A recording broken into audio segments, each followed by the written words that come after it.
Seigneur, merci ce matin. Merci ce matin. Nous disons encore merci ce matin. Parce que si c'est ta grâce, où est-ce que chacun de nous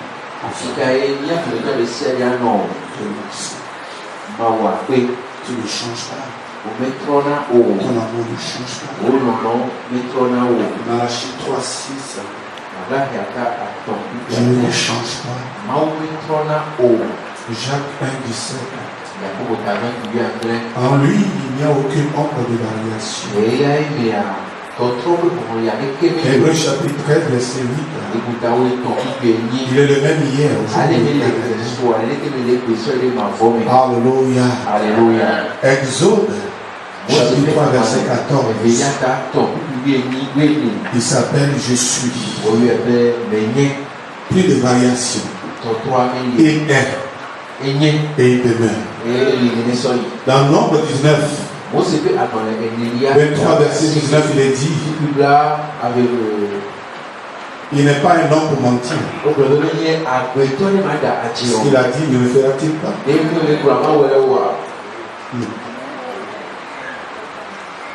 Est-ce qu'il a déclaré, ne l'exécutera-t-il pas?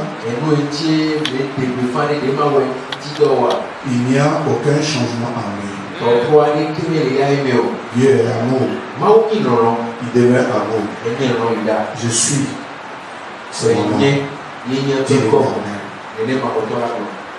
Il a commencé en nous aimant. Il va achever.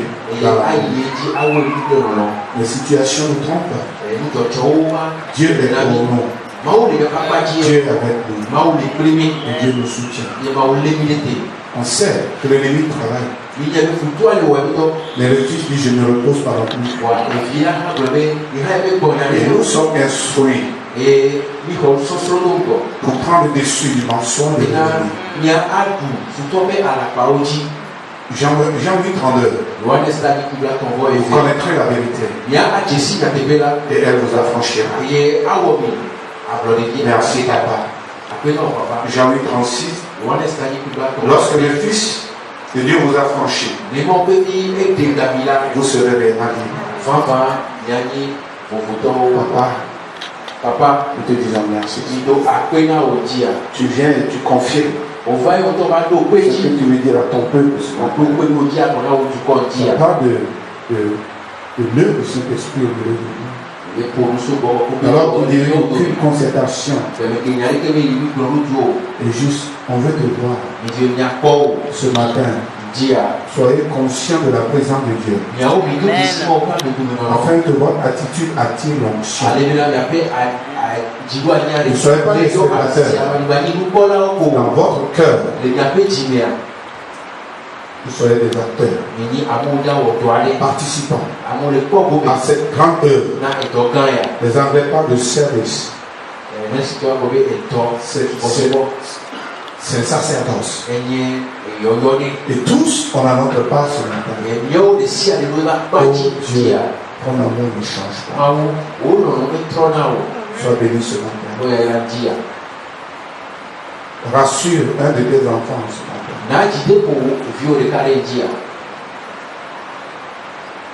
Oh, Dieu n'est plus avec toi.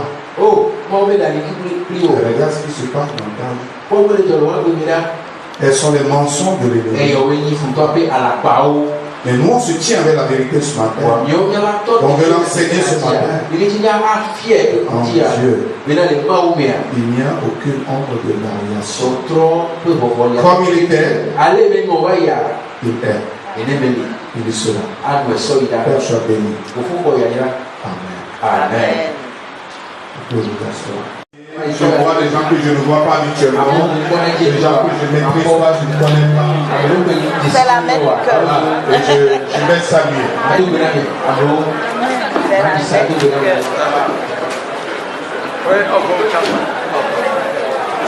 Que certains, ça va permettre à certains de changer de quartier et de voir ce qui se passe dans notre quartier. Voilà. Il y a des gens qui ont quitté dans le groupe de dire.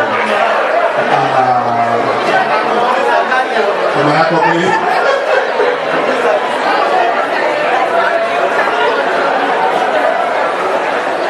Je savais qu'elle était en direct.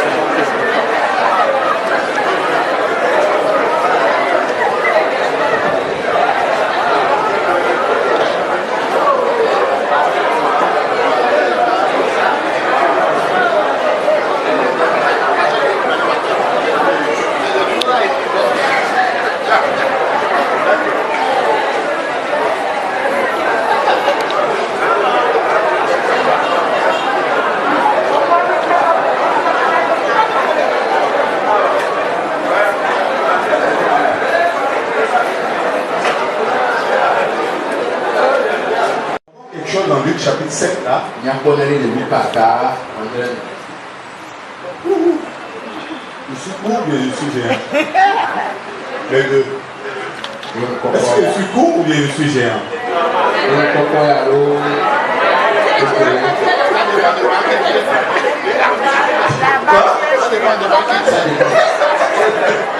Ça dépend de la personne devant laquelle je suis. Il y a un frère qu'on appelle Franklin. Il n'est plus ici, il est Congo Kinshasa, c'est ça, Kinshasa. Je vous assure. Attends, le plus géant parmi nous c'est qui? Le volontaire se lève, qui est le plus géant? Dominique, c'est qui Dominique? Lève-toi Dominique. Oh, c'est un lien devant Franklin. Allez, si c'était devant Franklin, il va le regarder. Non, tu dirais un bambou? Il y a de ces gens qui font peur. Il y a des nains, mais il y a des ronds aussi. Lui, est-ce qu'on n'a pas la même taille? Qui dépasse l'autre? Il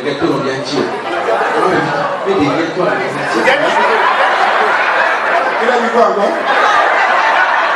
Lui, c'est toujours un numéro. Ok. Papa Chola, c'est vrai. Lorsque nous considérons dans Luc chapitre 7,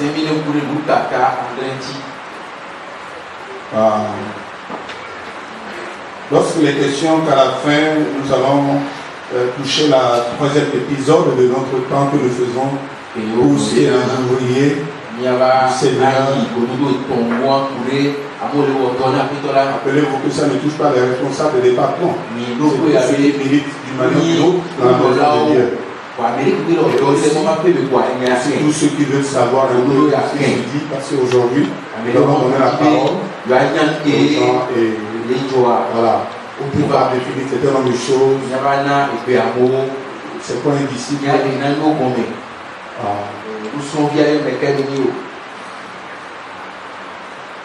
Qui est disciple? Comment faire un disciple? Pourquoi faire un disciple? Qui veut se lancer dans le but de faire un disciple? Se donner un objectif dans cette pratique. Voilà des choses.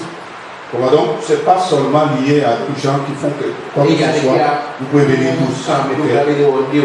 Parce que si on prend ça pour remplacer le rap, le temps de rap, le temps de questions et de réponses. Donc, après ça, nous allons toucher le rap. Donc, Luc chapitre 7, verset déjà 18, verset 23. Et puis, il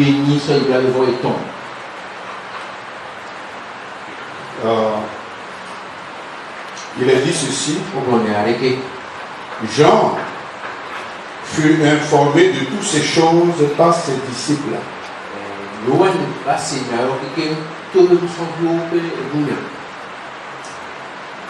Il en appela deux et les envoya vers Jésus pour lui dire: es-tu celui qui doit venir, ou devons-nous attendre, ou devons-nous en attendre un autre?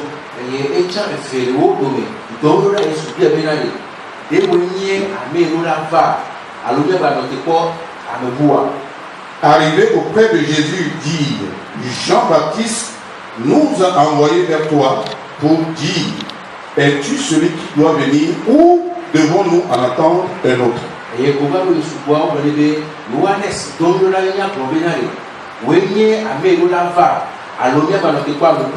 À l'heure même, Jésus guérit plusieurs personnes de maladies, d'infirmités et d'esprits malins, et il rendit la vue à plusieurs aveugles.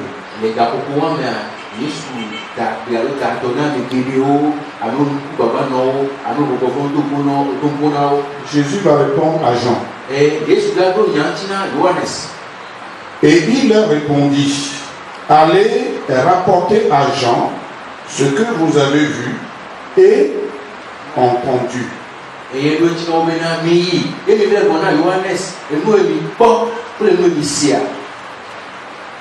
Les boiteux marchent, les aveugles voient, les lépreux sont purifiés, les morts ressuscitent, et la bonne nouvelle est annoncée aux pauvres. 6 évidences. Allez dire à Jean ce que vous avez vu et ce que vous avez entendu. Les aveugles voient, les sourds entendent, les boiteux marchent, les lépreux sont purifiés, les morts ressuscitent. Et le 6e point, la bonne nouvelle est annoncée aux pauvres.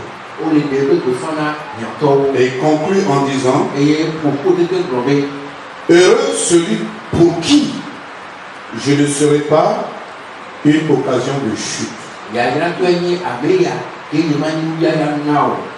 Hein? Heureux celui pour qui je ne serai pas une occasion de chute. Et si on vous dit que les promesses de Dieu sont oui et amen. Le diable travaille. La chair travaille. Le monde travaille. Et ces 3 entités travaillent en commun, en concert, dans le but de détruire la vérité. Mais gloire soit rendue à Dieu. Le Seigneur Jésus-Christ dit, je travaille aussi. La vérité est enseignée. La vérité est communiquée. Le monde, le diable, la chair, nous enseigne le contraire. Et ici, ce matin, cette prêche nous encourage à croire Dieu, à toujours continuer à faire confiance à l'Éternel. Avant d'aller plus loin, qui a une fois reçu la promesse de Dieu? Voilà, il y en a plein. Dieu ne nous a jamais promis quoi que ce soit. Oui. Qui a une fois reçu la promesse de Dieu de manière fraîche? Alléluia. Une autre question. Qui sont ceux qui vivent un peu dans le problème du temps? C'est-à-dire, Dieu m'a fait une promesse, j'attends, mais ça traîne un peu. C'est pas encore arrivé, je continue à croire.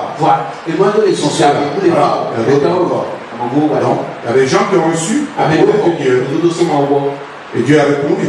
D'autres ont reçu la promesse de Dieu. Et ils attendent toujours. Parce que ce n'est pas encore réalisé. Et ils sont en attente. Ou bien. 3e point. Qui sont ceux-là qui ont été déçus par Dieu? Ok, c'est trop vilain, trop dur. Okay. Je reformule la phrase en nous amenant à rentrer Qui sont ceux-là qui à un moment donné, franchement, commencent à douter de la promesse de Dieu? C'est plus doux, n'est-ce pas? J'ai mélangé un peu. J'ai dilué un peu. À un moment donné, oui, mais c'est plus fort comme avant. Est-ce que ça va se réaliser? Il a dit oui. Est-ce que cela va se réaliser? Il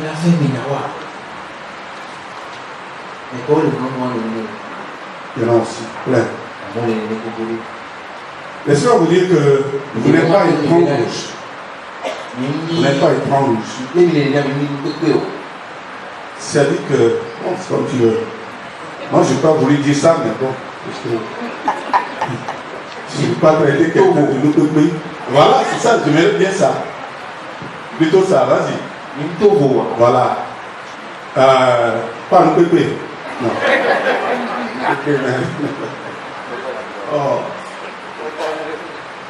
Vous n'êtes pas unique. Ah, mais dans la vie, dans l'univers, voilà, je suis foutu parce que j'ai douté de Dieu. Non. Non. Vous voyez ce qu'on vient de lire dans Luc chapitre 7. Il était question de Jean-Baptiste. Il y a Jean l'apôtre et il y a Jean-Baptiste. Jean-Baptiste était né dans la même période que Jésus-Christ. Maintenant, l'autre Jean, je ne maîtrise pas trop. Mais ce qui est sûr, Jean-Baptiste, c'est la même période. Parce que la conception, c'est la même période. Un est enfanté par Marie, l'autre est enfanté par Élisabeth. C'est vrai, c'est la même période. Où les hommes, où l'ange Gabriel a visité les deux parents. Et donc, il était question de Jean-Baptiste, celui qui est appelé par Dieu avec une mission particulière. Mais ce qui rend Jean-Baptiste glorieux, c'est que sa mission est reliée au Messie. C'est ça. Parce qu'il est dit que pour ce qui touche l'humanité entière, c'est-à-dire la terre, depuis sa naissance, que tous ceux qui sont nés d'une femme et de l'être, en fait, de la volonté de l'homme et de la femme, il n'y a pas un seul qui est plus grand que Jean-Baptiste. Autrement, Moïse était un grand homme de Dieu. Il a fait de grandes choses. Mais à côté de Jean-Baptiste, c'est comme moi devant Franklin.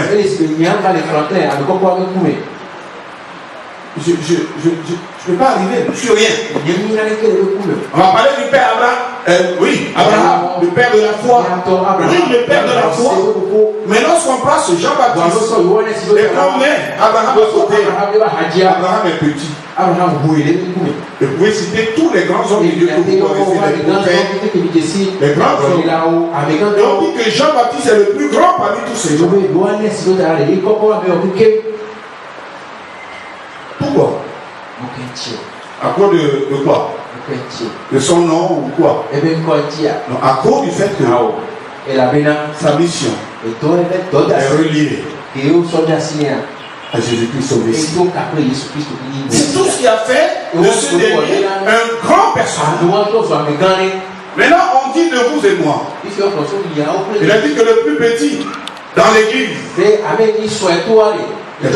plus grand que Jean-Baptiste. Je ne sais pas si vous comprenez quelque chose. Ça sous-entend quoi? Tu es plus grand que... Excusez-moi. Tu es plus grand que Abraham.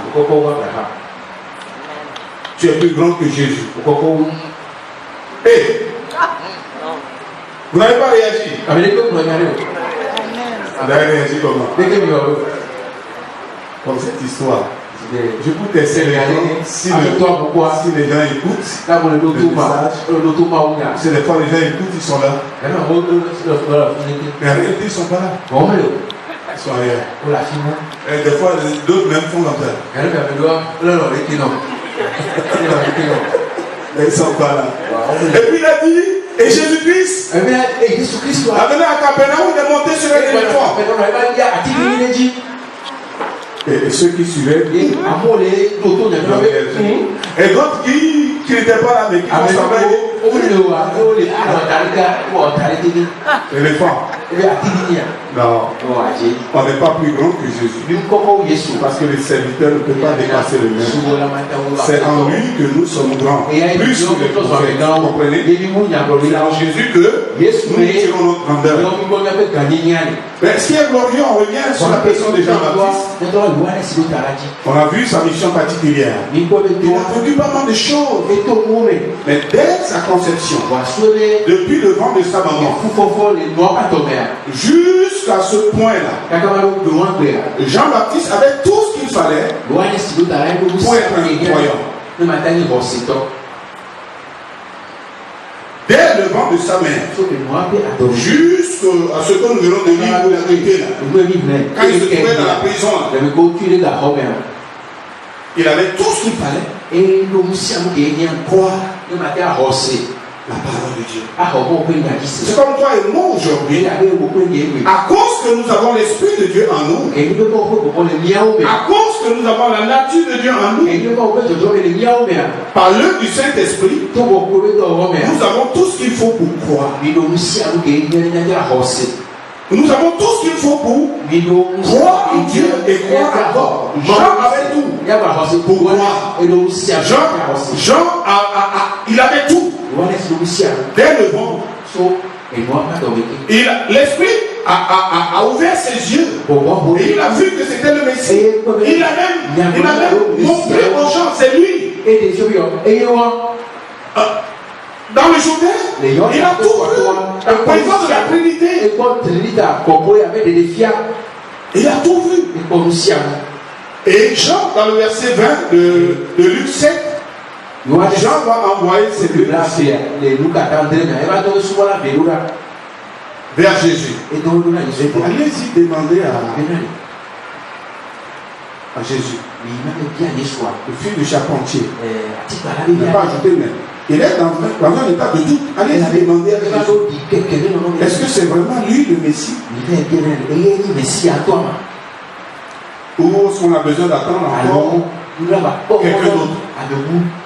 Jean commence à douter. Pourquoi? Il y a eu ce qu'on appelle une activité démoniaque. Laissez-moi vous dire quelque chose. Que l'Esprit nous donne une attitude humble. Que cela nous permet d'accepter de recevoir les choses. Jean, le prophète, Jean, je ne sais pas ce qu'il faut dire de lui. Parce que Jean était en prison. Et que le roi a promis de couper sa tête. Autrement, Jean vivait une situation que la logique n'arrive pas à expliquer. Et les idées changent. Je reviens, je dis. Jean était dans la prison du roi et qu'il avait reçu la promesse qu'on allait enlever sa tête. Et Jean était troublé. Et tout ce que Jean savait de Jésus,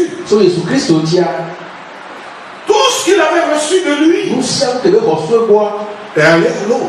Et Jean commence à chercher un autre Messie. Mais pourtant dans le ventre ils sont salués. Parce que lorsque Élisabeth était enceinte de Jean, par la vertu de l'Esprit, certainement bien sûr, son mari, le mari d'Élisabeth, c'est une action divine. Au même moment, Jésus-Christ était conçu par Marie. Et là, uniquement par la vertu du Saint-Esprit. Et c'est des cousines. Donc Marie est partie saluer Élisabeth, peut-être pour annoncer la nouvelle. Je ne sais pas. La Bible dit que lorsque Marie est arrivée, l'enfant qui était dans le ventre, l'enfant saint, Jean était un envoyé de Dieu. Il avait une mission particulière. L'enfant qui était dans le ventre Élisabeth a tressailli de joie. Pourquoi? Parce qu'il a reconnu qu'il y a son chef. Pendant que son chef est présent, lui dit waouh! Enfin le Messie est venu. Et l'enfant, Jean, Fœtus, dans le ventre d'Élisabeth, a tressailli de joie. C'est écrit, n'est-ce pas? Donc, depuis le ventre, Jean pouvait témoigner du Messie. Maintenant, quand il est né, et qu'il est rentré dans sa mission, et même fois, il y a eu de rencontres, il y a eu le baptême, la Trinité était présente. La voix du Père s'est fait entendre depuis les cieux. Le Saint-Esprit est venu en forme de colombe et s'est posé sur l'épaule de Jésus-Christ. Et Jésus, la parole de Fils, lui-même, il était là. Donc la Trinité était réunie. Jean a reconnu ça. Jean a reconnu. Quand Jésus s'avançait, il a dit doucement. Elle dit c'est pas à moi de les baptiser. Et Jésus dit oh, ça pas effrayé. Faisons les choses juste comme c'est dit dans la parole. Et après, par l'illumination du Saint-Esprit, Jean pouvait reconnaître Jésus-Christ comme étant l'agneau immolé. L'agneau qui ôte le péché du monde. L'agneau passé, parce qu'il y a deux types de bêtes ici. Quand il a dit voici l'agneau qui ôte le péché du monde, c'est différent du sacrifice mosaïque qui se faisait. Le sacrifice, dans le passé, on parlait de l'expiation. Mais ici, Jean-Baptiste parle du fait que ce sacrifice va ôter. Mais du premier côté, c'est comme une couverture. Le sacrifice dans le passé couvrait le péché. Mais ça n'ôtait pas le péché de l'État. Mais parlant de Jésus-Christ, il parle d'un agneau qui est venu et qui va ôter le péché. Il reconnaissait tout ça. Les gens étaient dans un problème. Il est attrapé par le roi. Parce qu'il a prêché contre le roi. Ça ne date pas d'aujourd'hui. Le roi a pris une femme, forcé quelqu'un. Il a tué la pluie. Et donc, Jean a dénoncé ça comme un homme de Dieu. Aujourd'hui, le problème, c'est que nous ne sommes plus des hommes de Dieu. On cherche l'approbation. On vit dans la peur. On n'est pas véridique. On ment. On a peur de notre vie. Et c'est tout ça qui entoure la fausseté aujourd'hui. Il n'y a plus de confiance dans les hommes de Dieu. Même tout ce qui est des règlements de certaines choses. Dans le temps, même le roi s'agenouillait devant l'homme de Dieu. Dans le temps, c'est les hommes de Dieu qui faisaient les rois. Sans l'homme de Dieu, on ne peut pas voir le roi. Qui va introniser le roi? C'est l'homme de Dieu, c'est le prophète. Dans le temps, il y a des hommes de Dieu comme Ézéchias et tout ça. Ils appelaient les hommes de Dieu, oh mon père. Aujourd'hui, lorsque tu vois des hommes de Dieu qui font la queue pour aller prendre de l'argent, pour aller partir, quel respect?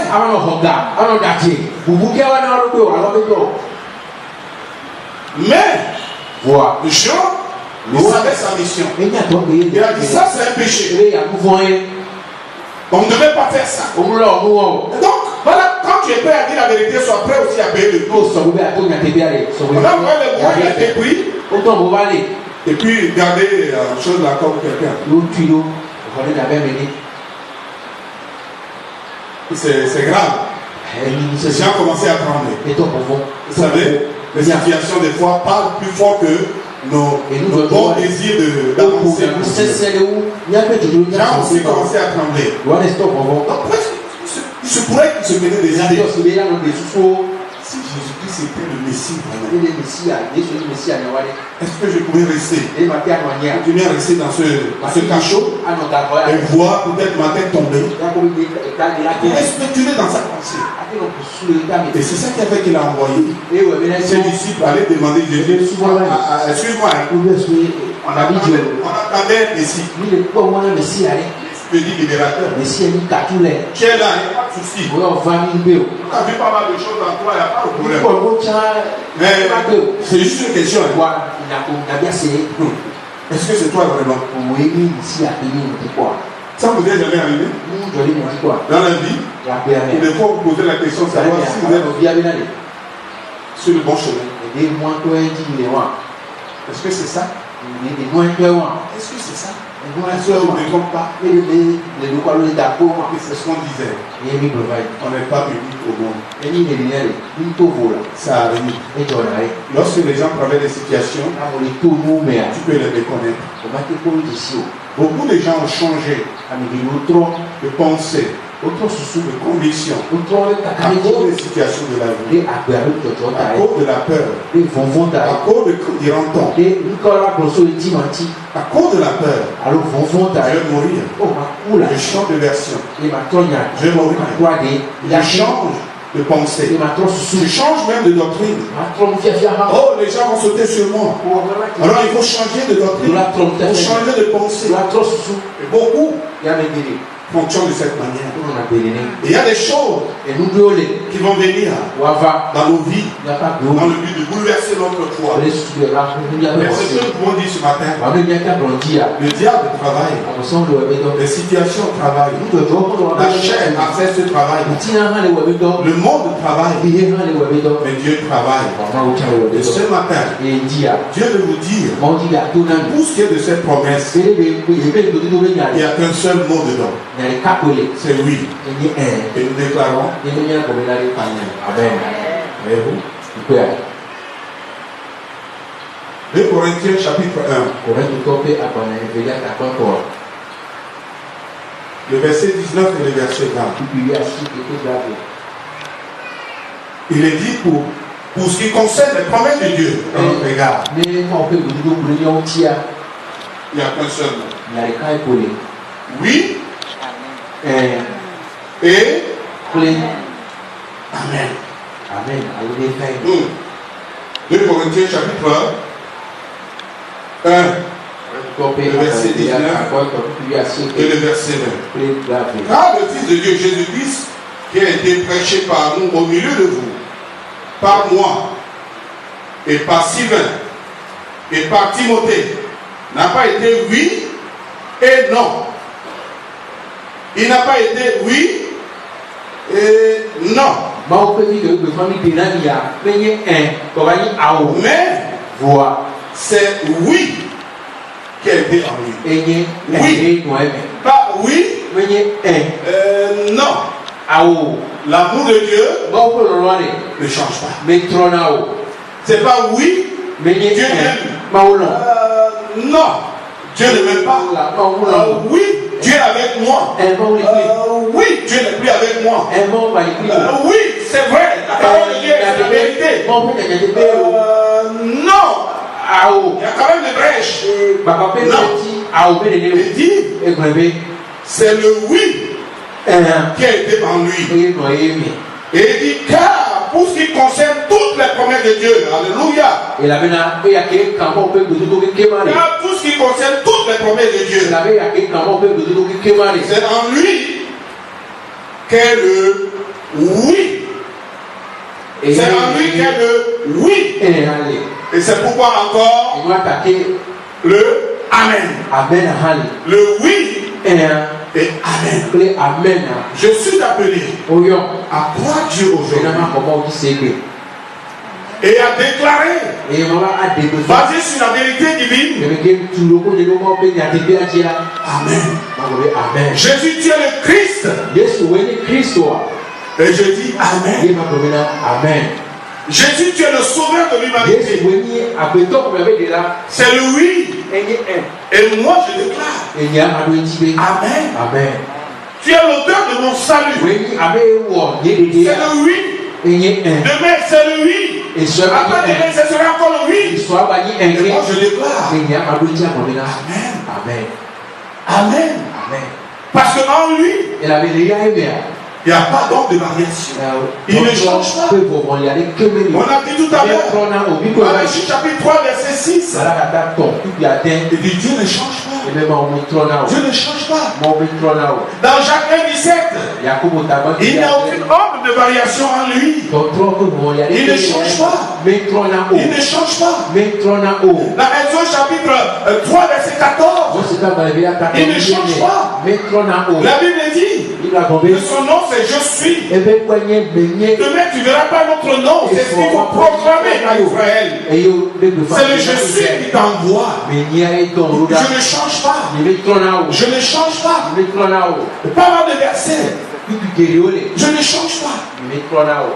Je ne change pas. Et c'est le oui. Et non, oui. Et non. Des fois, on voit oui. Et dès que les situations viennent, non. Oui. Non. Et bon nombre de gens vivent leur vie chrétienne. La Bible dit Amen. Allez dire à Jean ce que vous avez vu et ce que vous avez entendu. Parce qu'il y avait tellement eu de choses qui se passaient. Il y avait tout ce qui était dit concernant le Messie qui se réalisait. Donc il y a une évidence. Et donc Jésus va dire, il va recommander à ces deux disciples de Jean de retourner à Jean et de dire à Jean ce qu'ils ont vu et ce qu'ils avaient entendu. Et en sachant que Jésus-Christ venait de guérir de manière miraculeuse le fils du général, du centurion. Et il dit, je ne suis pas dit d'aller, tu n'es pas dit plutôt de venir dans ma maison. Mais dit seulement une parole. Et la Bible dit, à l'instant même, l'enfant était guéri. C'était la même chose qu'il y a eu de résurrection. Dans la vie de Naïm. C'est le frère qui n'a qu'un seul garçon. C'était son seul espoir. Et elle a vu son espoir se noyer comme ça dans l'eau. C'était fini. Elle est veuve. Il n'y a plus de mari, plus de fils. Elle était seule. Catastrophe. Et il y avait tout un monde comme chez nous ici en Afrique qui allait au cimetière dans le but d'enterrer son espoir. Comme ça vous arrive. Et Rose aura dit à cette dame, à cette veuve, qu'elle a rencontré celui en qui il n'y a que oui. Il est le Messie. Jésus va rencontrer ce groupe. Et la Bible dit que Jésus fut ému de compassion. Parce qu'il connaît toutes choses. Il est le Messie. Ta situation, Jean Baptiste, ne va pas changer le fait que Jésus-Christ soit Messie. Ce que tu traverses ne peut pas changer le fait que Dieu est vrai. Ce que toi tu vis ne peut pas changer le fait que la parole de Dieu est vraie. Jésus, ému de compassion, va dire, mais descendez le cercueil. Arrêtez la possession. Et descendez le cercueil. Peut-être les farfelus qui avaient bu pouvaient dire, écoute, on n'a pas le temps, on doit vite aller enterrer la maison. Et puis continuer à boire. Jésus descendait le cercueil. Et il dit, jeune homme, lève-toi. Il s'est levé. Il a pris et il a redonné à sa mère. Il dit, maman, voici ton enfant. Miracle. Voici des choses qui sont écrites concernant le Messie qui allait venir. Ça, c'est les gens lui disaient dans sa prison. Mais Dieu était vrai. Alléluia. Jean doutait. Jean était dans une situation embarrassante, ça c'est vrai.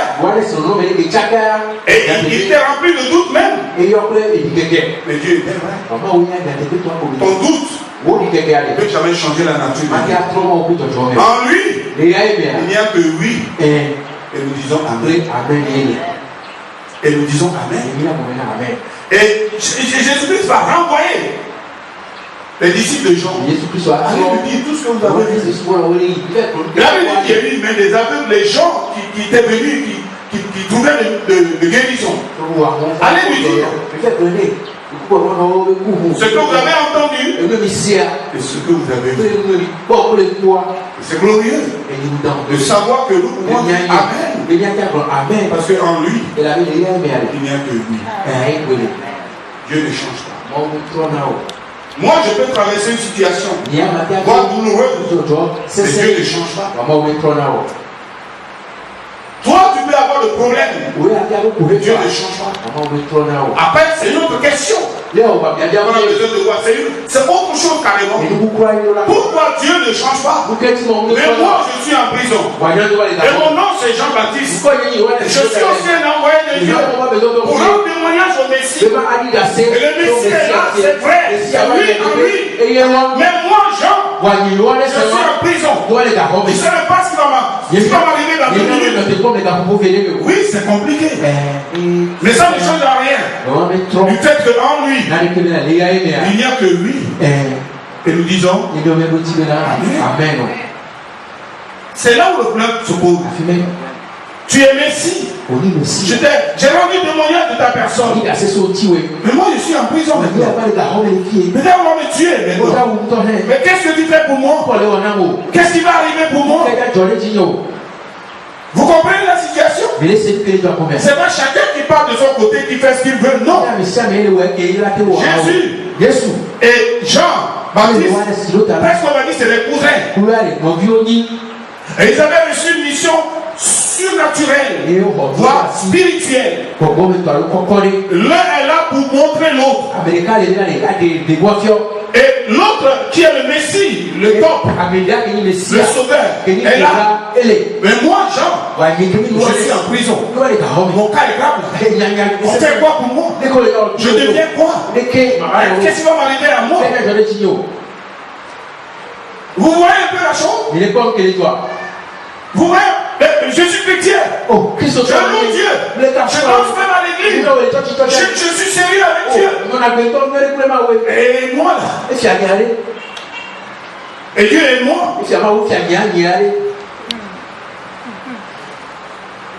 Mais bizarre encore, j'apprends que les autres recoupent la vue.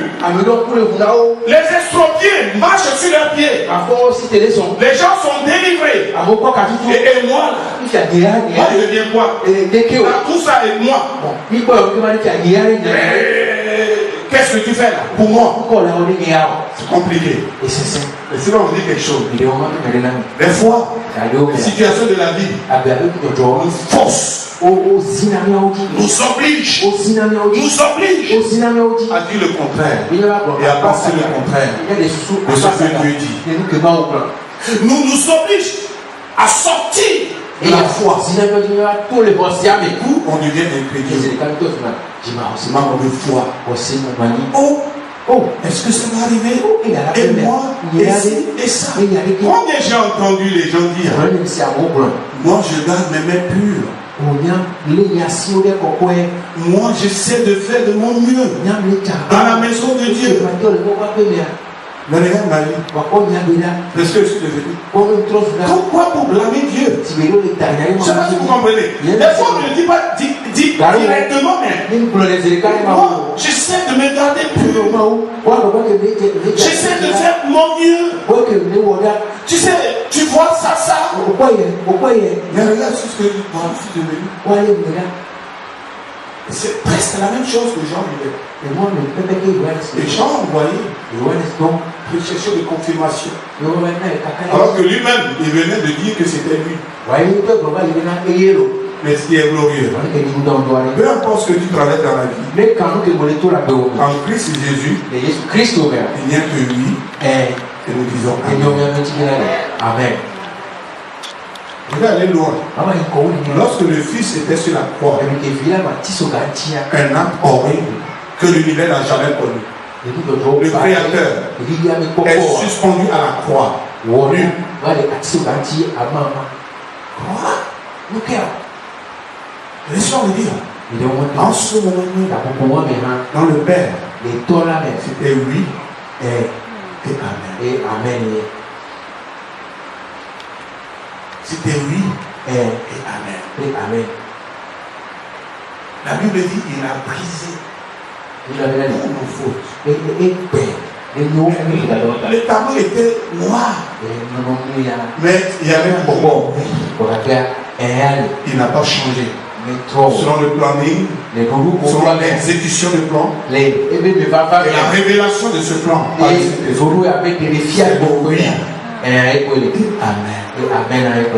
Pas dit à Jean ce que tu as vu et ce que tu as entendu. Alors dis à Jean que les aveugles voient. C'est un message fort. Que tu ne veux pas comprendre ça. Va dire à Jean que les aveugles voient. Oui, c'est ce que nous désirons. C'est ce que nous sommes. C'est ce que nous sommes appelés à vivre. Oh, je refuse quelque chose maintenant. C'est vrai. C'est ce que nous vivons. Autrefois, on était aveugles, y compris ma personne. Beaucoup de gens peuvent le dire ici. Mais on ne peut pas dire Dieu. Et que vous ayez une visibilité claire de sa personne. Il y a de cela des années dernières, ce qui me concerne. Quand tu dis Dieu, Jésus, de quoi tu parles? Pas de visibilité. J'étais dans le noir. Mais aujourd'hui, quand tu dis Jésus-Christ, je vois clair. Alléluia. Alléluia. Alléluia. Alléluia. Là, dis à Jean que les gens voient bien. Que beaucoup sont sortis de l'aveuglement. Quand on nomme Yahweh, ils savent de quoi il est question. Les aveugles voient. Et nous voyons aujourd'hui. Et nous voyons encore. Et encore. Et encore. Oh, et encore. Avec qui on parlait autrefois. Et c'est vrai qu'on peut être dans certaines églises.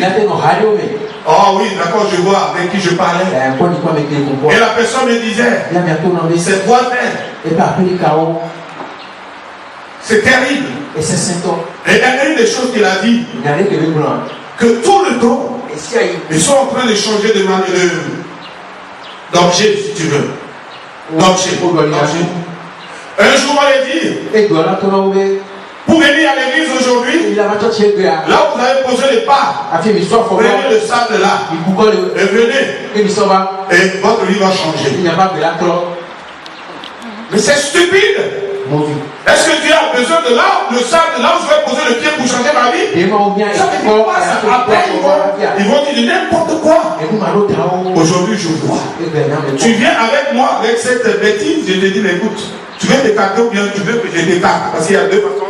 On se sépare.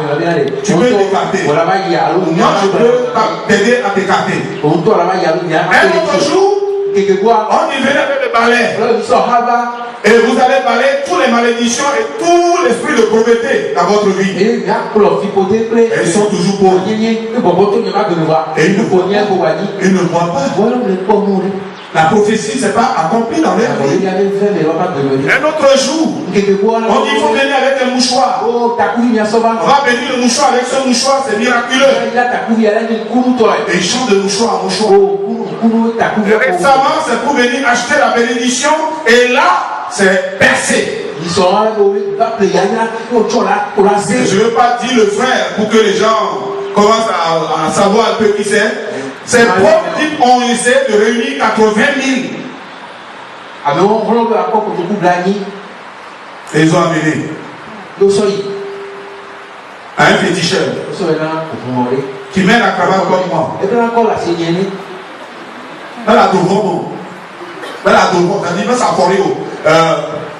Il ne se sépare avec un pas. Voilà. Souvent, quand tu vas dans le mouvement, c'est ça, c'est comme ça qu'ils mettent le pas le tour, là, le machin, ils bougent. Mais c'est des féticheurs civilisés. Bon, il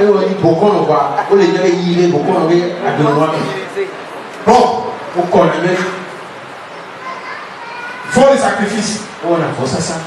Et après, amener telle chose. Après, il faut changer, il faut amener ceci. Après, il faut. En passant. Parlant du fait que les aveugles voient, on est sur ce point. Lorsque vous allez à un endroit dit chrétien ou église, peu importe le nom de celui qui gère la chose ou qui veut gérer. Lorsqu'on te demande d'ajouter ne serait-ce que ça, c'est même pas mouchoir, c'est papier, mouchoir. Dès qu'on te demande d'ajouter, ne serait-ce que une brindille, pas un balai, une brindille à Christ, avant que Christ ne soit Christ, je prends Dieu à témoin. Quitte cet endroit. Sinon, tu verras un jour devant le débat de Christ si tu es sauvé. Jusqu'où tu auras honte. Parce que tu n'auras pas fait de Dieu, la volonté de Dieu. Quitte cet endroit. Jésus-Christ est tellement suffisant. Mais il est tellement suffisant. Il est complet. Il est entier. Il est parfait. Qu'il n'a plus besoin d'une eau bénie. Qu'il n'a plus besoin d'une eau venant d'un journée. Va dire à Jean. Tu vois, ils étaient aveugles. Maintenant, tout le monde voit. C'est ça l'évidence. C'est ça, va dire à Jean. Le début de repos, même si ça te tombe, là n'est pas le problème. L'évidence est là. Les gens ils voient. Ils étaient aveugles. Maintenant ils voient. Nous voyons. Une maman m'a dit un jour. Oh pasteur, c'est juste du savon. Oh, préparé. C'est juste du savon préparé. Et si on se douche avec ça, tous les esprits maléfiques vont s'écarter. Tous les sorcières. Et puis, ça dit que la chance. Pour ne pas avoir de problème, parce que je sens, et puis on dit que la personne est décédée, on dit c'est moi qui suis parti tuer la personne. Parce qu'il peut y avoir crise cardiaque là maintenant, si je réponds à sa question.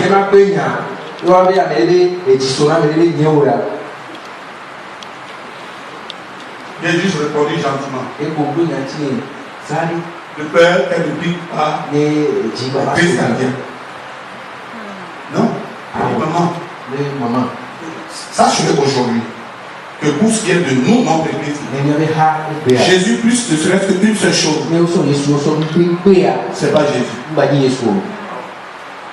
C'est pas Jésus. C'est même pas pour le salut, c'est pas Jésus plus. Et pour ce qui est de notre sécurité, c'est pas Jésus plus les sacrifices.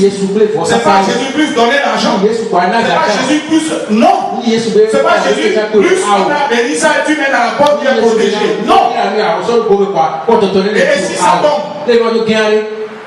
Et si la chose qui est dans mon poste qui me protège là, imaginons que ça tombe. Si ça tombait, c'est fini. Je suis vulnérable.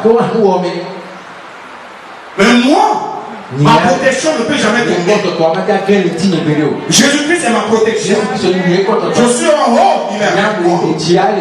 Je suis sur la terre, il est avec moi. Je suis sous la terre, il est avec moi. Je suis en voiture, il est avec moi. Je suis en avion, il est avec moi. Je suis sur le vélo, il est avec moi. J'ai oublié mes affaires. Je vais au marché. Je voyage. Toi, ta protection là, c'est dans la valise. Bagage en main. Et là, tu as oublié ça. Et tu es dans l'avion. Tu fais quoi? Tu es exposé. Les gens ont oublié leur Dieu.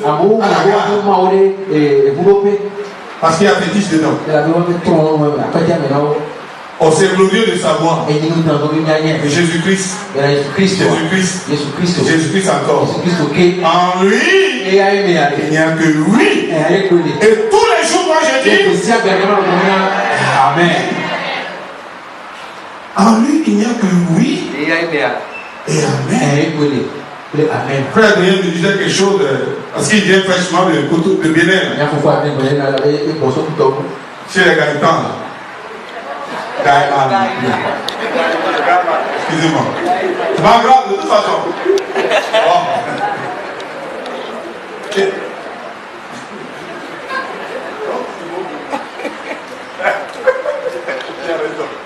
Oh my God. Et c'est ridicule, pas. Il dit des choses et on en rit et on dit mais wow. Mais c'est nous qui disons. Mais c'est sérieux. Mais pourquoi c'est devenu si simple pour nous? Parce qu'en lui, nous avons une seule chose. Il n'y a que le oui. Qu'est-ce que vous répondez? Amen. Amen. Amen. Et les gens qui jouaient le semblant jeu d'être chrétiens, sans rentrer dans les détails, au funérailles, du coup, on leur a parlé un peu là. Ils sont venus, ils ont pris leur affaire. Grande réunion, ils ont dit je démissionne. Ah non, non. Tu démissionnes? Je ne rentre pas dans les. Peut-être lui il aura le temps de témoigner. Et puis il est là. Parce qu'en lui, on ne connaît qu'une seule chose. C'est lui. Il est. Et moi je dis Amen. Amen. Amen. Et vous voyez, s'il vous plaît, si quelqu'un venait à vous, et il y a quelque chose qui étonne. Les gens écoutent ces genres de messages, mais ils sont encore dans le piège des prophètes de ces gens. Je dis, je ne sais pas ce qui se passe maintenant. Les gens écoutent ces gens de précision pour que leurs yeux s'ouvrent.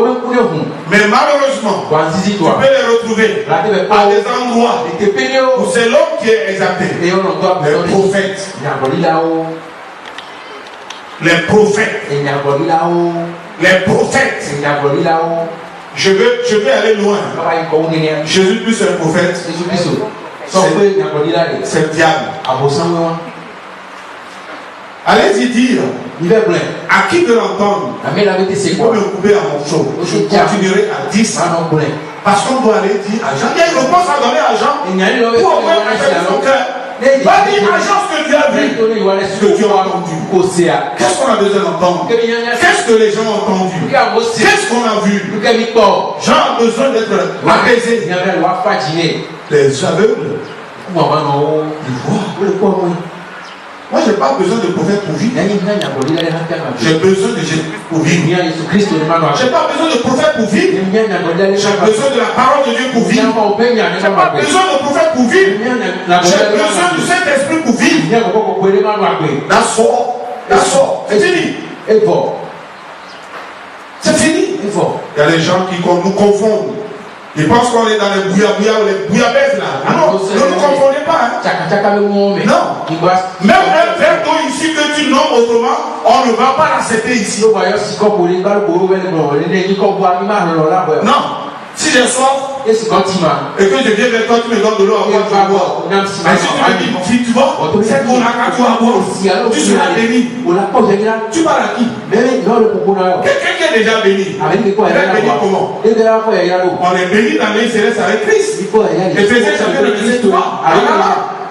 On est béni. Ah oui, mais si tu bois ça, je vais aller très loin. D'autres font de la Bible fétiche. Tous ceux-là qui enterrent la Bible dans leur maison, soit disant que c'est démon spirituel, vous mentez. Allez déterrer ces Bibles-là. Vous avez mis les fétiches là. Ça va loin. Ah mais c'est la Bible, pasteur. C'est démon. Dieu n'est pas sur les pages. Dieu n'est pas, c'est pas l'encre. C'est plus que ça. Dieu n'est pas papier. C'est plus que ça. C'est ce que tu n'as pas compris. Tout le reste, c'est démoniaque.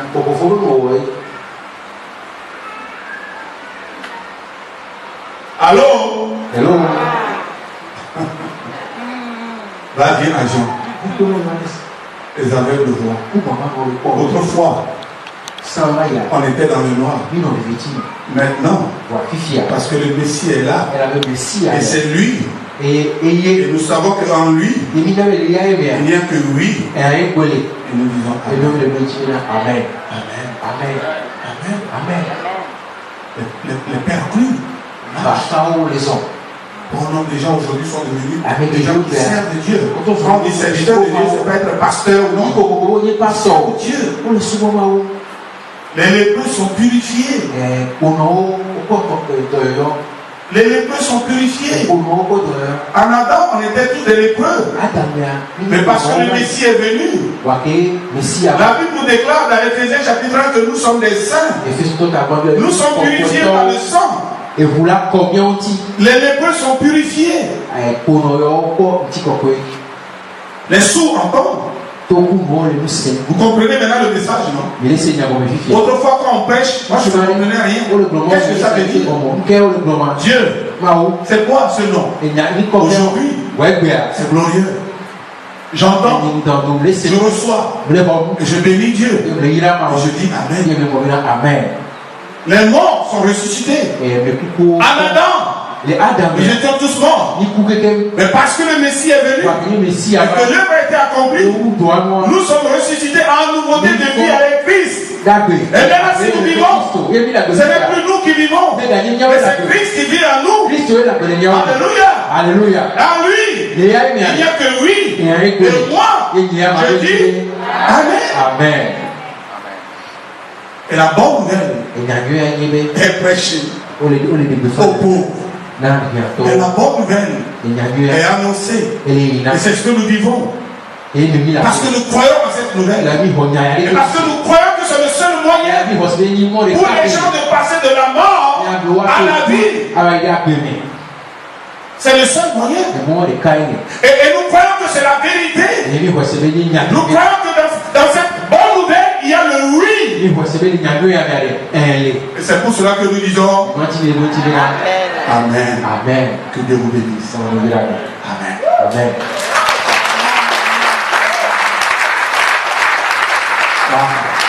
Dieu ne change pas. On va prier. Dieu notre Père, tu ne changes pas. Tu es le même hier, aujourd'hui, pour toujours. Merci Papa. Pas de célébrité. Donne une forme de stabilité. La foi.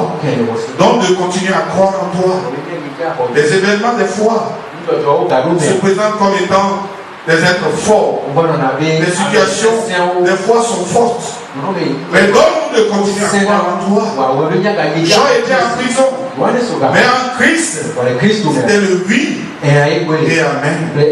Christ était à la croix. Mais dans le Père, c'était le oui et Amen. Les apôtres avaient souffert de mentir. Mais en Christ, c'était le oui. Et eux disaient Amen. Seigneur, merci. Peu importe ce que nous traversons, tu es le même. Tu es le même. Et nous disons Amen. Amen. Nous disons Amen. Et nous disons Amen. Et nous vivons des miracles avec toi. Nous disons Amen. Seigneur, merci. Merci Seigneur. Allez dire à Jean que les boiteux marchent. Allez leur dire que les lépreux sont purifiés. Va dire à Jean que les aveugles voient. Que les miens parlent maintenant. Va dire à Jean que les morts ressuscitent. Vous avez vu ce qui s'est passé à Naïm? Il faut le dire à Jean. Et la bonne nouvelle, tu vois, elle est annoncée aux pauvres. Allez dire à Jean, Seigneur, merci ce matin. Sois béni pour nos vies. Fais du bien à chacun. Nous avons vécu ce culte. Amen. Amen. Amen.